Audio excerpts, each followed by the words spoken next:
وَإِذَا قُرِئَ الْقُرْآنُ فَاسْتَمِعُوا لَهُ وَأَنصِتُوا لَعَلَّكُمْ تُرْحَمُونَ۔ الحمدللہ والصلاة والسلام علی رسول اللہ رب اشرح لی صدری ویسر لی امری واحلل عقدۃ من لسانی یفقہوا قولی۔ اعوذ باللہ من الشیطان الرجیم، بسم اللہ الرحمن الرحیم۔ کل کی کلاس میں ہم نے یہ بات ڈسکس کی تھی کہ سورۃ البقرہ کے 4 بڑے حصے ہیں، اور آج انشاءاللہ ان 4 بڑے حصوں میں سے ہم 2 حصوں پر بات کریں گے۔ ہم نے یہ دیکھا تھا کہ سورۃ البقرہ کا جو پہلا حصہ ہے وہ تمہیدی حصہ ہے، اور اس میں آیت نمبر 1 سے لے کے آیت نمبر 39 تک ہیں، اور اس میں کیا کیا مضامین بیان ہوئے ہیں پہلے اس پر بات کر لیتے ہیں۔ اس سورت کے آغاز میں سب سے پہلے انسانوں کی 3 اقسام بیان کی گئی ہیں، یعنی اللہ تعالیٰ کے پیغام کے جواب میں انسانوں کے رد عمل 3 طرح کے ہوتے ہیں۔ ایک گروہ مومنین کا ہے، ایک کافرین کا ہے، اور ایک منافقین کا ہے۔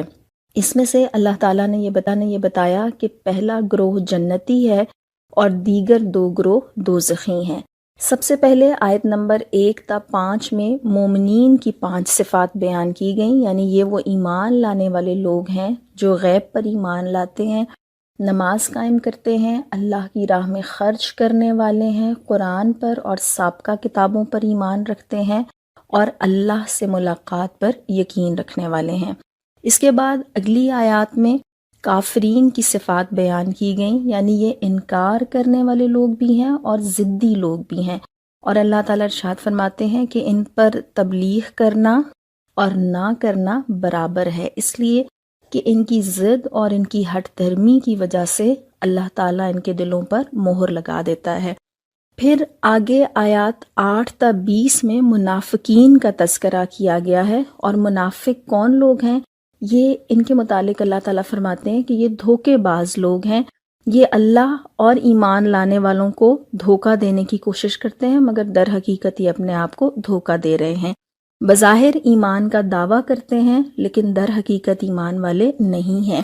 ان کے دلوں میں اللہ فرماتے ہیں کہ بیماری ہے، اور وہ بیماری کیا ہے؟ نفاق کی بیماری ہے۔ ایک اور بات جو اللہ تعالیٰ ان کے متعلق ارشاد فرماتے ہیں کہ جب ان سے کہا جاتا ہے کہ تم بھی اس طرح ایمان لاؤ جیسے دوسرے لوگ ایمان لائے ہیں، تو یہ جواب یہ دیتے ہیں کہ کیا ہم بے وقوفوں کی طرح ایمان لائیں؟ یعنی خود کو سمارٹ سمجھتے ہیں، خود کو ہوشیار اور سمجھدار سمجھتے ہیں کہ شاید ہم کوئی کامیابی کا سودا کر رہے ہیں، لیکن در حقیقت اللہ تعالیٰ